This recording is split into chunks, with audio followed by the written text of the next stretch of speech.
What's going on, everyone? Welcome back to another episode of the Trademark. We are super excited. Today we've got Dana Staszkiewicz from the Opus and Golds Group.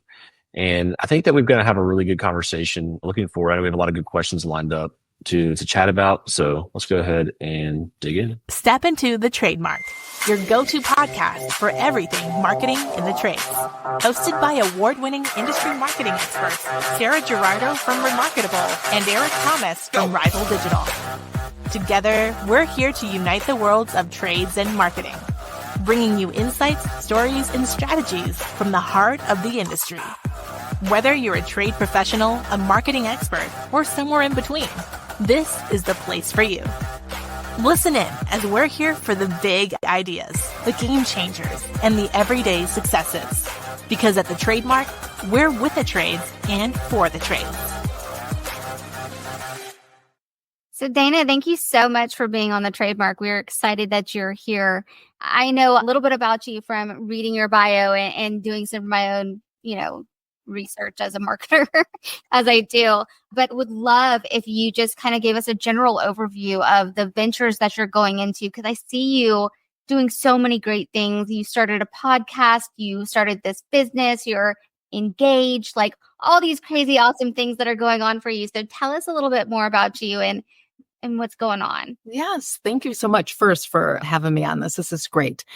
So my background is actually, I went to school for retail management and fashion merchandising. So you're probably like, how did you get in the trades? So I was in corporate retail for years and then learned a ton. I was a buyer, did visual merchandising, which is all about like what's going on in the store, how things are placed, all of that.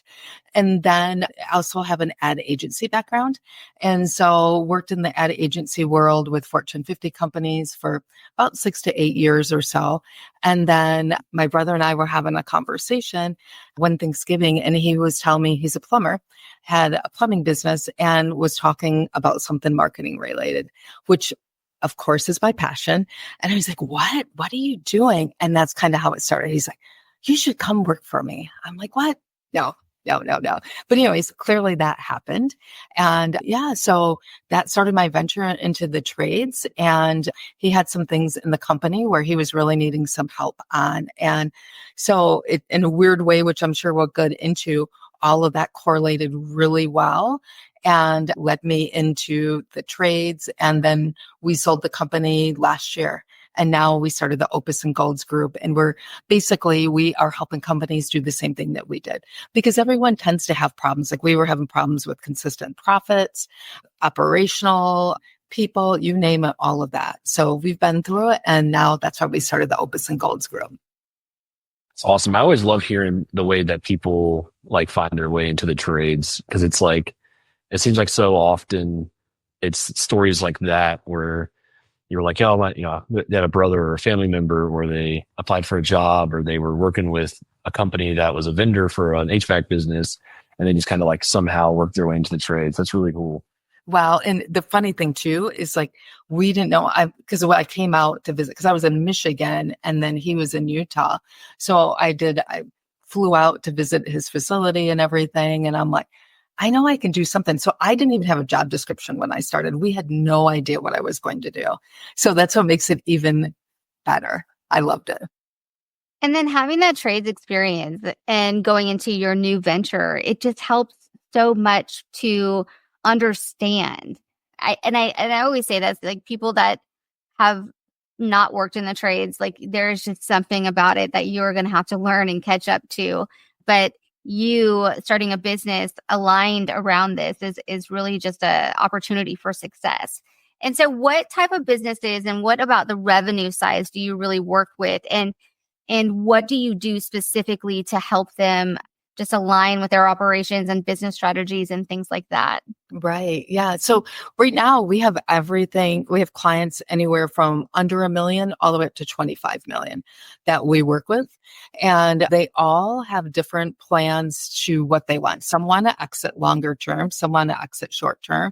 Some want to be able to pass on and have a management team just run the day to day, and they just periodically check in. So we really work with everyone. And so we just have different plans. The things that we really enjoy doing are on-sites. Like that's really where you can make a difference. And so we've done just since November, we've done a handful of on-sites, and we just find those super, super beneficial because then we can really get in there and decide as a team what needs to be done. And there are certain things that we will do to bring everyone together to get to all of that. Like we'll do a SWOT analysis. We'll come up with quarterly plans.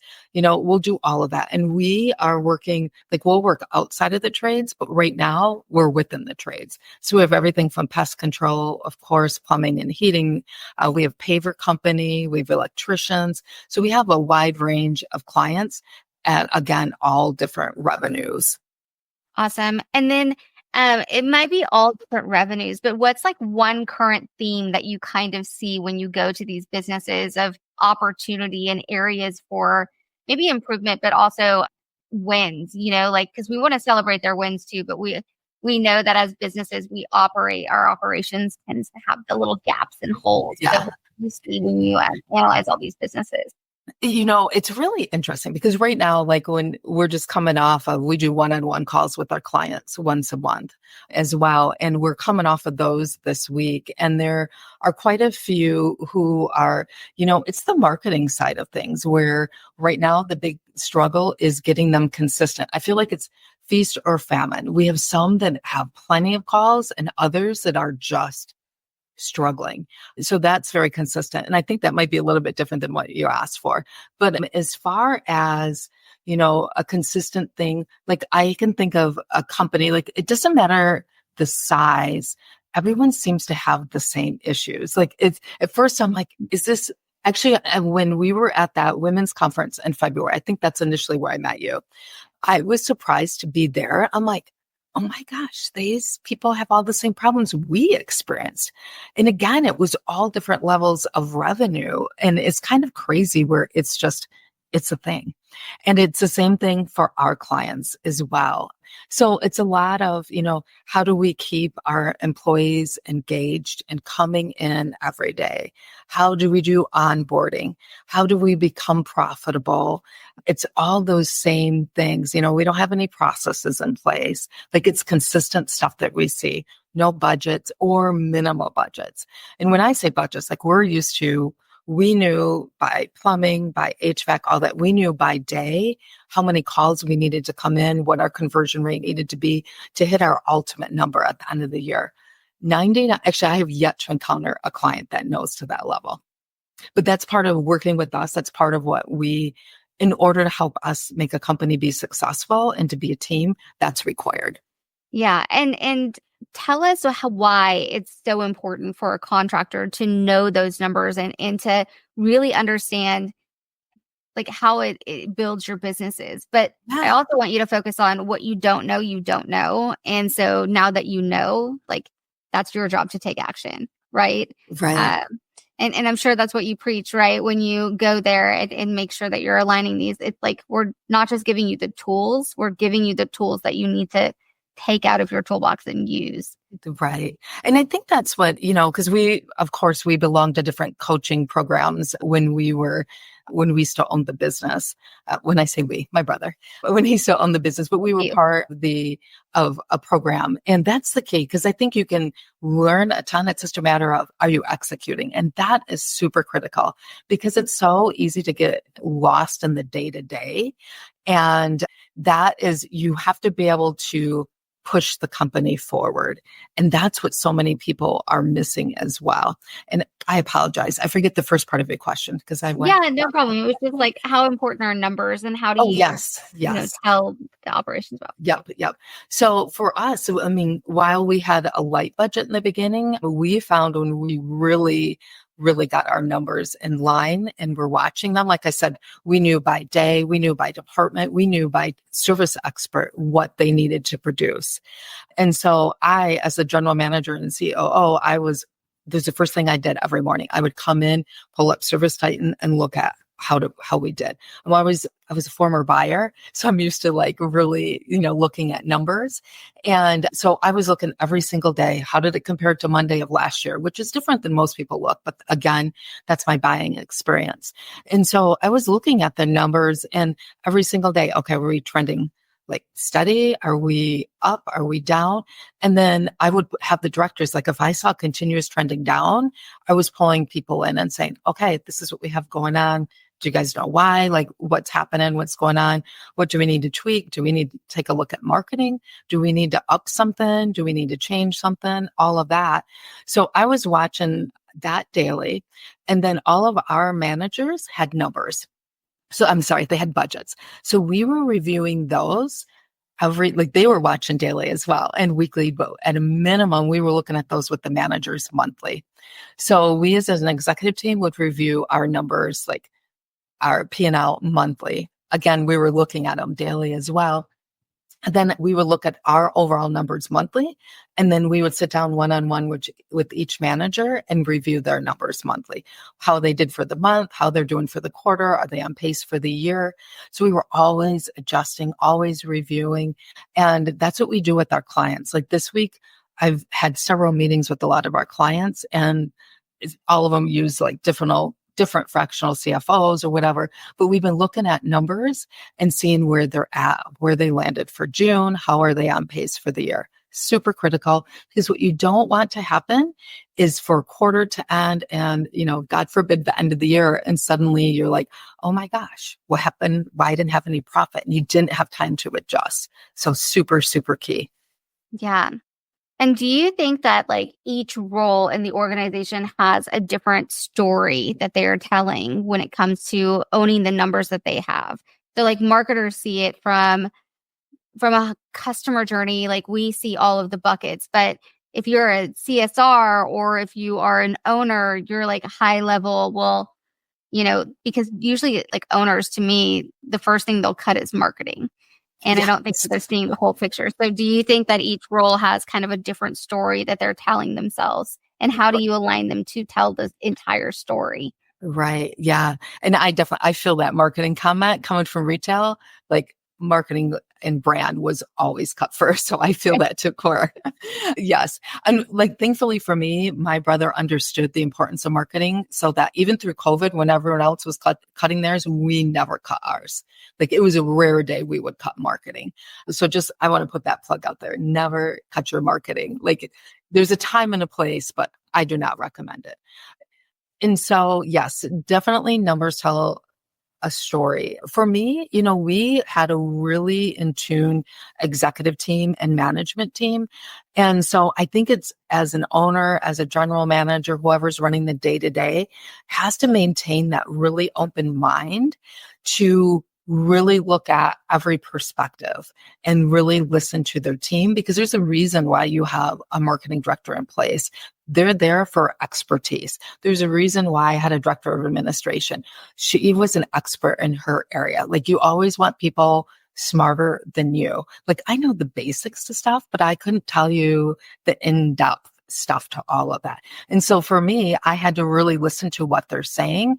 And then we had to make those decisions as a group. And sure, there were times that we made decisions that they may not have agreed with, but it's super important to hear and to respect their areas of expertise.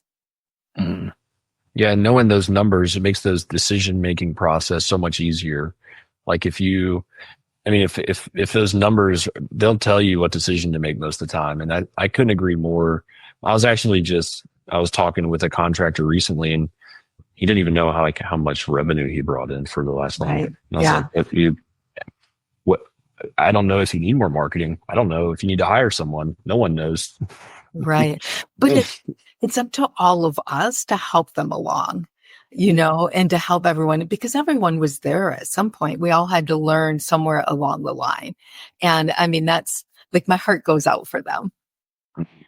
Yeah. And we're always learning, right? It's like if you, as soon as you become self-aware, you're like, oh no, there's like another part of you that becomes self-aware. And then you have to just keep going and like math, QuickBooks, like all of these things. You're just constantly tax strategies as a business owner.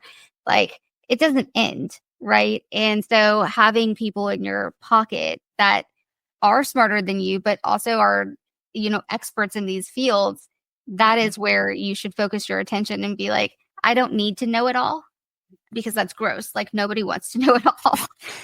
Hire accordingly, delegate accordingly, and it really make your life as easy as possible. So I agree with you. And so you work with all business sizes, which is kind of interesting because I know a lot of agencies will stick to sweet spots, right? They're like, okay, we're like 1 to 5, we're like 5 to 10, and then 10 to 15, and so on and so on. And it's easy because you can build repeatable, scalable strategies to get them to the next level, right? Yep. So since you've worked with so many, what do you think in the revenue size is the easiest one to grow? Is it the 1 to 5 getting there, or is it like the 10 to 15? And then what growth acquisition strategies are you really seeing that's pushing the needle to help them grow? Yeah. And I think that it varies because if, Chuck was on here with me, he would say all of them, but he grew the business it was just himself in the truck. And so for him, he's comfortable across the board. Where for me, if you'd ask me, I'd say 10 million and above, because that's essentially when I came into his business. And so for me, that's like really easy. Super easy. But what I'm finding is those that are under $1 million, I am really learning a lot, listening to him really guide these guys. I mean, I say guys because all our clients are guys from that perspective. And for me, those are just 10 million. Actually, he was technically 12 million when I came on. So, but 10 million and above is easiest for me because I can think of it. I can help them just as if I was the GM. I would do it the same way. And that's how I coach them from that perspective. I mean, there's different for each level. Like you have to think of it because, a $20 million business could have 1 or 2 people in place for one position.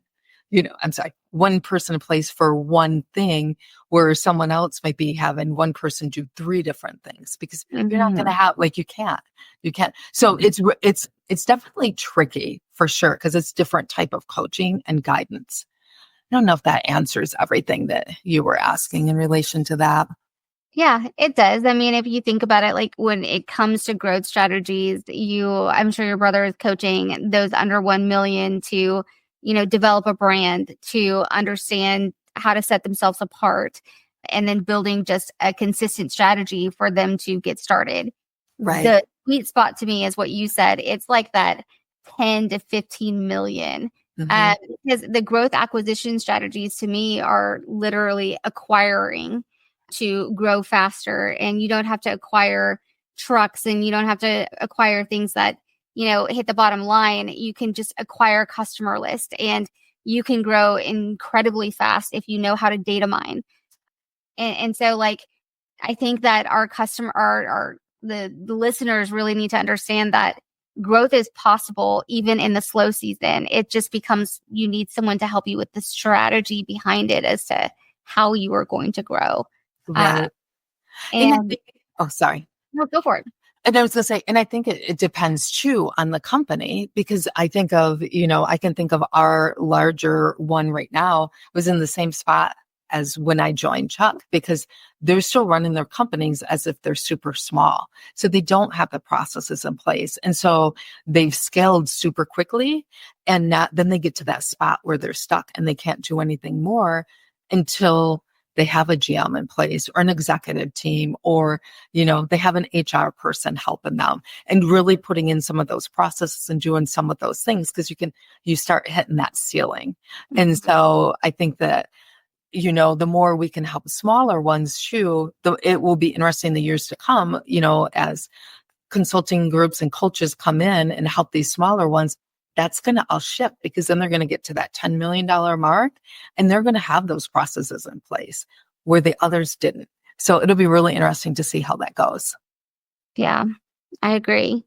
And Eric, in regard, you all, everybody works together when you really think about it. You have the agency that creates the strategy, and then you have the agency that implements the strategy, and all of those great things that happen. And then, the fractional CMOs that come in and they're like, this is another strategy. So, and I think like the importance is to understand from a business strategy perspective, like who are the players that are in place, right? And what do they do and what are they accountable for and how do they communicate together, right? And even if you have this small business that is under $1 million, like you're starting to put together the little team. So as business owners, as we all are, who is the first person that you hire beyond yourself when it comes to, helping you? Who would you say, Eric, and both of you? My question. For me, I hired a generalist. Now I run a marketing agency, so this doesn't, necessarily apply to a plumber necessarily, but I guess it could. I hired a generalist, someone that I knew was knowledgeable of several things and could wear several hats and maybe not be the best at all of them, but could just kind of help lighten my load on, little things that just take up a lot of time until I was able to get some of that off my plate and begin to hire, specialists that are dedicated to one particular avenue.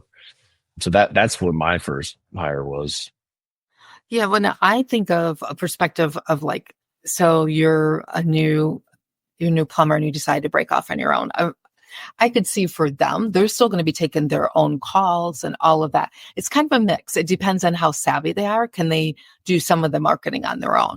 If so, then their next person is probably going to be another service expert to help them run calls, because they'll continue to take so many of them still do their numbers, they'll do their QuickBooks, or they have their wife or mom or someone help out from that standpoint. For us, when we started, we actually had a brand person. No surprise, I'm a brand person. And we were able to take our old marketing manager with us because they displaced her.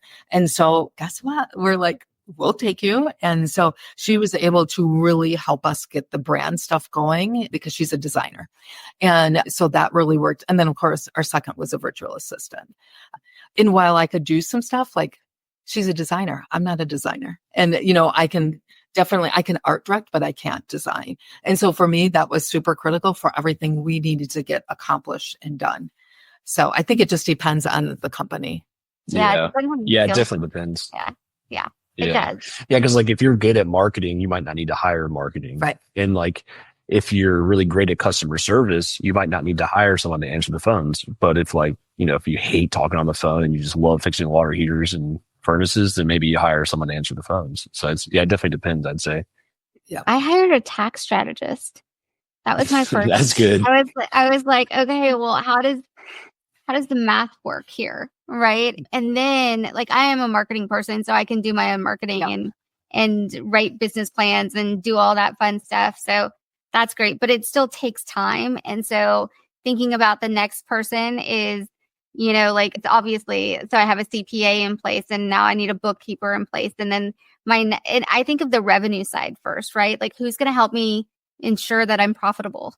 And then and even with my marketing, it's like, I know how to do this for free and pretty, down and gritty. So that's not needed just yet, but there's a next level. Like I need a VA. I need someone to manage. Mm-hmm. So it's like, when I think of the trades business, I think hire people. A lot of people will say your revenue people first. Who's generating the revenue? Who's protecting the house? And I kind of just moved along with that mentality because I was like, that makes sense. Like, I don't want to do all of the things that I am good at because maybe I'm not that great at it. For us, so when I was thinking hiring, I thought you meant as an actual employee. We also have a fractional CFO who's been with us from day one because we had to know all of that too. So we have projected out for the year, where we're going to be at revenue wise. I review numbers. I meet with her weekly, going over that stuff, talking through invoice. So that's super, super important. Absolutely. Yeah, most definitely. Most definitely. So when it comes to people's brands, and you've seen just so much in terms of, marketing, mm-hmm. What's the thing that helps brands stand out that you have seen in your expertise? I think for me, it's like, what's going to make you different? Like I still to this, I mean, because I love brand. I mean, I know marketing, but brand is my passion. It's just ingrained in me.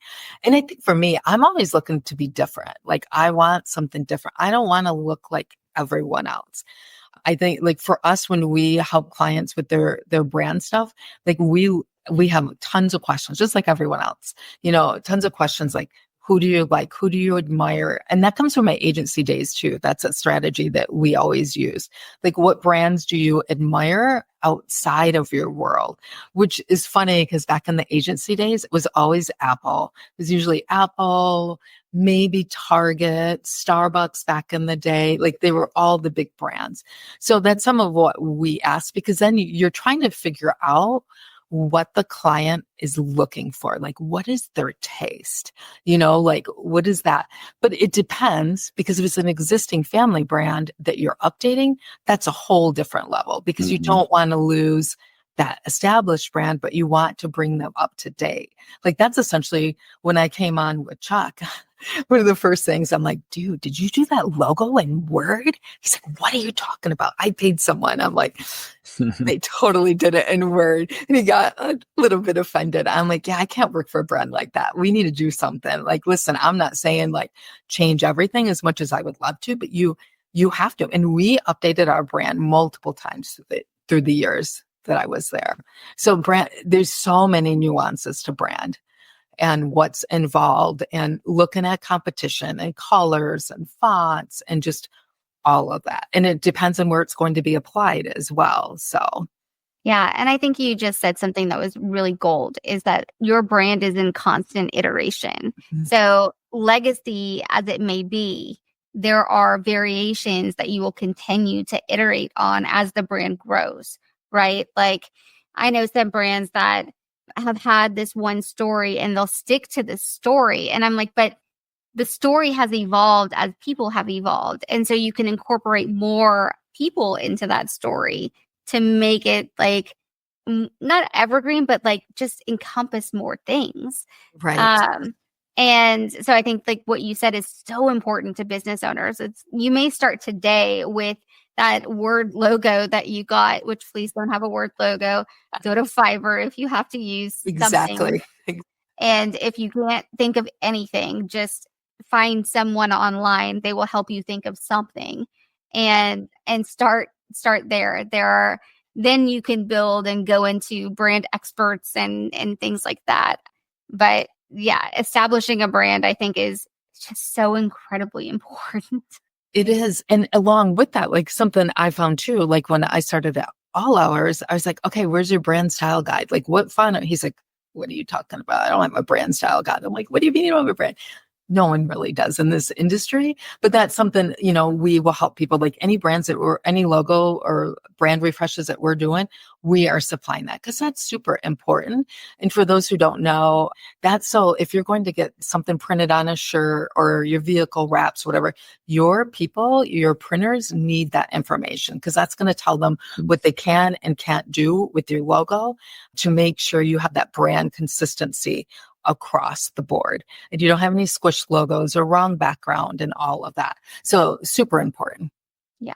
And when you're going to your designer and asking them to design that, you can add a brand style guide onto the work order.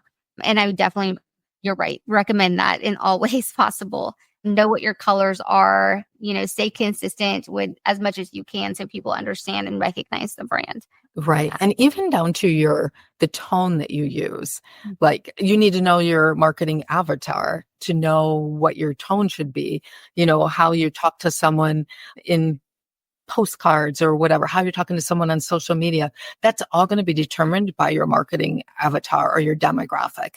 And there are great companies out there that can help you determine, if you have an existing database, you can upload that information to them and they can help you really hone that in. Because for us, we knew ours really like sports, that they were healthy, we knew how many cars we knew it all. And so we would incorporate that into our photos, into everything. And people are always like, wait, what? That's a thing? I'm like, it is. And especially as you get bigger, those are things that will help you hone in even more and become more and more professional and push yourself to that next level. Yeah. And how did you go about building personas and understanding like who your market was? Did you just take the zip code, go to census search? I mean, now you can do persona profiling in ChatGPT, but Right. how did you align? So for us, I have no problem saying what company. I know they're still doing it. There's multiple companies out there. We use Melissa Data. And so we just took our existing database. At the time, we had acquired another company too. So we took both databases and sent it over to them. And then they will just give you like this massive report, and you're going to be super overwhelmed, because we were. And then we're like, what do we do with this? And then we found, actually, my daughter worked for us and she loves analyzing stuff. So she took that. I'm like, I need like the high level points. And so she just analyzed it. And then we had a 1-page thing that we gave out to everyone in our company and said, okay, this is who our avatar is. This is what they typically make, how many rent, how many cars they own, how much debt they have, if they're, the political affiliation, like where they, like we had all of that. And there are lots of companies out there for that, but we knew their nationality. And that's the stuff that, because, we were talking, do we start putting in some Spanish speaking or start using Spanish in our marketing? And then we got that back. Clearly, no, because we don't have as many as we thought we did, and that's the type of stuff that you need to use to decide those to help you inform when you're making those decisions. But that part is really hard. And for us, we had ours updated yearly. Mm-hmm. And so we, again, because we saw it changing year by year. Yeah. It's kind of like, oh, go ahead. No, I was just going to say, kind of like ties it all back to what we were talking about earlier with like knowing numbers and like having good data. Like when you have that level of data, like you might think, well, there's a large Hispanic population in my service area, so I need to be, using Spanish in my advertising. But if you know your data and you analyze it, then the answer is right there in front of you. No, you don't. You don't need to be doing that. And like, that's why it's so critical to this data. Everyone, like, this is an asset that every business owner has. And like, you could put that to work for you to make decisions that you may not be capable of making on your own. Right. And for us, so we had a fireplace division and we knew that was a higher clientele. We had a lot of people up in Park City. So that there were two very distinctly different brands. We had two different brand guides, style guides that we use. We would put our ads totally different than what we did for the plumbing and HVAC business. Like it was just a totally different demographic. And that's the stuff you need to know so you can decide, well, does it make sense to do advertising up in Park City for this? And then like, there's a lot with that, but it can help your marketing drastically if you know all of that. Mm-hmm. Yeah, I agree. I 1,000% agree. And persona profiles, you can just go into the weeds, as you have said. Like it gets crazy, right? You're like, oh, I have veterans here. I'm going to make specific veteran commercials, and they're going to be in before the movies because they love to go to the movies. They love country concerts. Guess where I am? You just like, woo. And as a marketer, you're like, where do I start?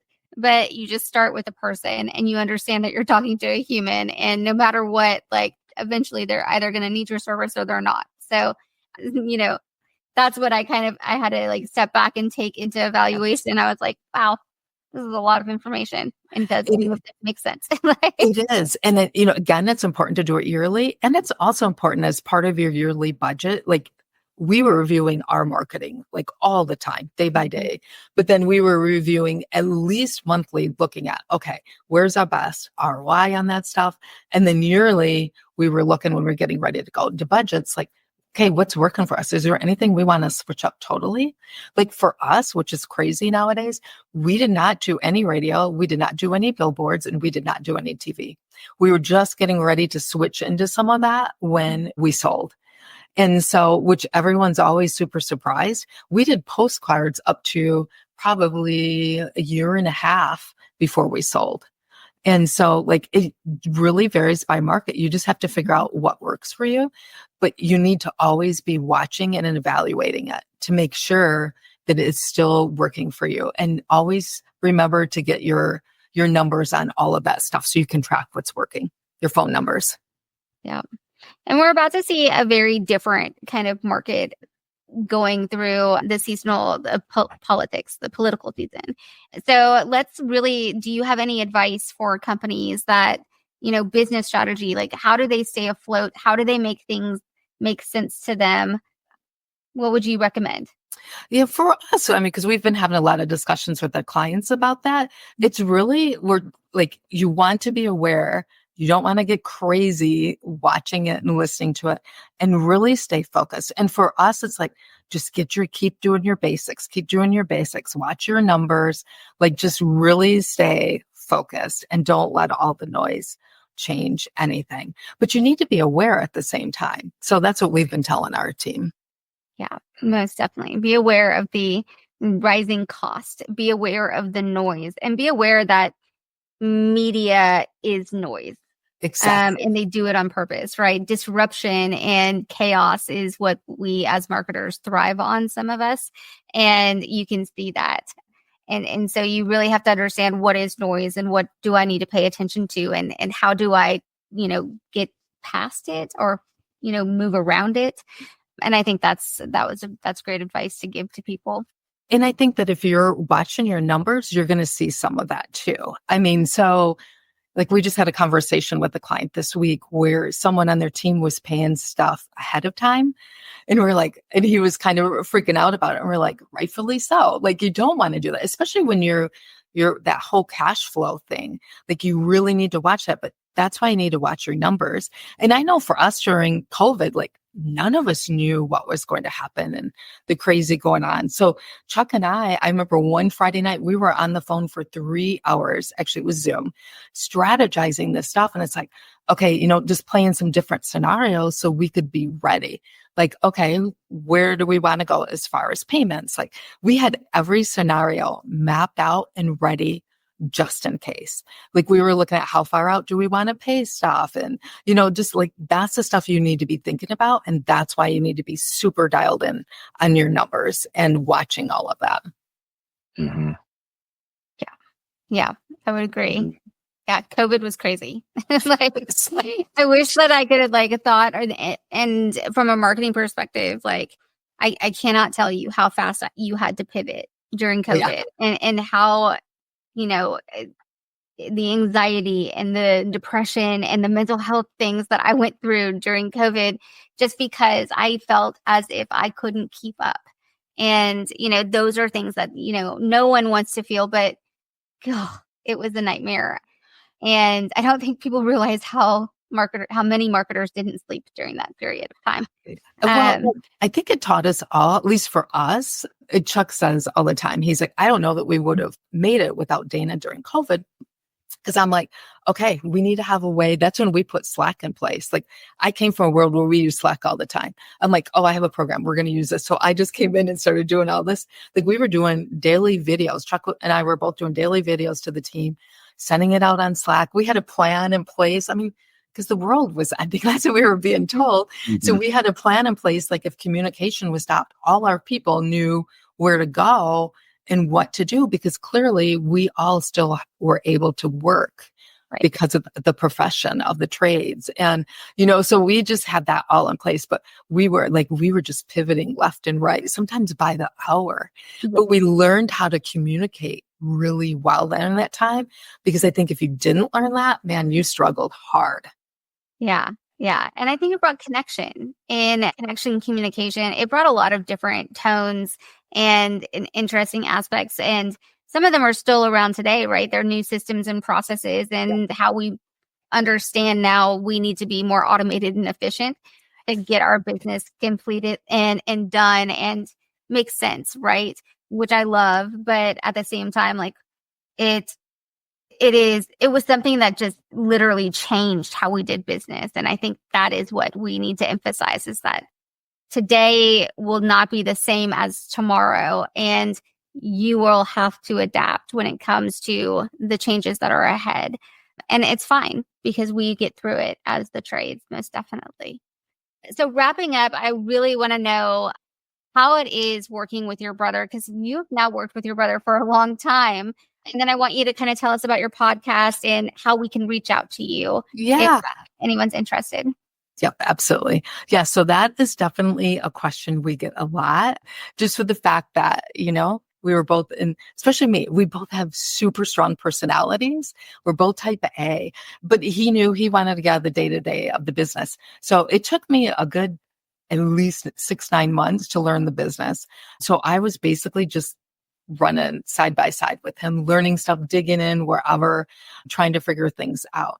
And so I think like all of that was good. But I think in the last couple of years, as I learned more, I would you could see where we both had opinions, but you just learn we're super open and honest with each other, even to this day with that. And we always said, leave it at the door. In which his wife would say, because I lived with them for 2 years too. They had an apartment down below. So we were together all the time. His wife would be like, okay, you two, no more talking about business. But through that, we've just said, no matter what, we're good.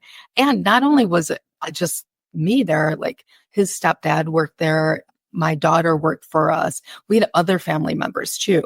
And for when my daughter came, she reported to me. I just had the conversation. I'm like, okay, you're family. So that means you have to have everything elevated times 20 because you're not going to make me look bad. You're not going to make your uncle look bad. So it was those tough conversations that we had to have. And so especially someone reporting to me, and you just had to have super clear expectations. And so Chuck and I really had defined lines. And then I think he just got to the point where I'm just going to go snowmobiling and I'll check in. And he knew everything that was going on in the company because I'd see him in the garage and give him a 5-minute update on what happened, or what happened for the day and all of that. So we get a lot of people that will come to us for guidance dealing with family. And it's really interesting because the people, when I started working there, they're like, oh, great. Someone not from the trades who's going to come in and do crazy stuff. That's family. So one of them just brought it up the other day and she's like, boy, did you change my thinking? But anyway, so not only that, we can help guide as far as people will have to work with family too. We've been part of those discussions because it's tough, especially if there aren't boundaries. And you can't be honest and all of that. So, yeah. And I think every business is a family-owned business, right? Yes. And even the large ones, they started somewhere with their family, and your kids are always involved. Even in mine, they're in the background, they're just making noise, and they're here, and I'm like, well, this is what my life is Yeah. But anyways, I really appreciate you being on the podcast. Is there a way that people can reach out to you if they have questions or want to learn more about your services and what you do? You bet. Yep. So opusandgolds.com is our website. And then you can find us through Facebook, Instagram as well. Chuck and I are both on Facebook as well. You can just by our name, Dana Staszkiewicz or Chuck Staszkiewicz. You can find us both there. We have the business group you can join. There's multiple ways. Website's probably the biggest, easiest way to get us. And then all of our information's linked right there. And then your new podcast, what's the name of that and when is it coming out? Yeah, so we are still working through all those details. We went to go, bless you guys who are doing this. We have been trying for 3 weeks to get this going. We think next week is going to be the first one we're going to do. So it's Melanie Sloan and I. She was actually our director of administration at All Hours. She does fractional CFO work now. And so it's going to be about the trades, but also not. It's going to be just I don't want to say we'll have some inspirational stuff in there as far as success stories and stuff like that. But when I was debating doing this, Chuck's like, don't just focus on women. You two have a lot to offer to the trades between the two of you and your different backgrounds and all of that. So we've got people we have a gal who owns a machine shop that we're going to be talking with. So she's doing some of that. We met her recently on a site visit. And so we just have the gamut of people. People have overcome things, people who are majority in the trades, but yeah. So I'm super excited. So it's going to be called, it's the Trades Accelerator, but you can't even find us yet. I love it. Well, congratulations on all of your successes. Yeah. And we are so happy for you. And thank you again for coming on the TradeMarke For those listening, if you want to leave us a review or leave comments in the section below, we were more than happy to answer any questions you have.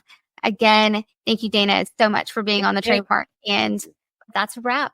Everyone have a great day. And that wraps up another episode of The TradeMarke, where we bridge the worlds of the trades and marketing, one story at a time. We can't wait to see you next time. Thank you to the trades for giving back big, loving big, and taking massive action. Don't forget to join us next time for more engaging conversations and innovative ideas. If you enjoyed today's episode, please leave us a review and share it with your colleagues and friends in the trades and marketing. Your support means the world to us. Stay connected with us off the air by following us on social media. We'd love to hear your thoughts and get your feedback. Until next time, keep making your mark in the trades. Thank you for listening to The TradeMarke. Goodbye for now, and remember, we're with the trades for the trades.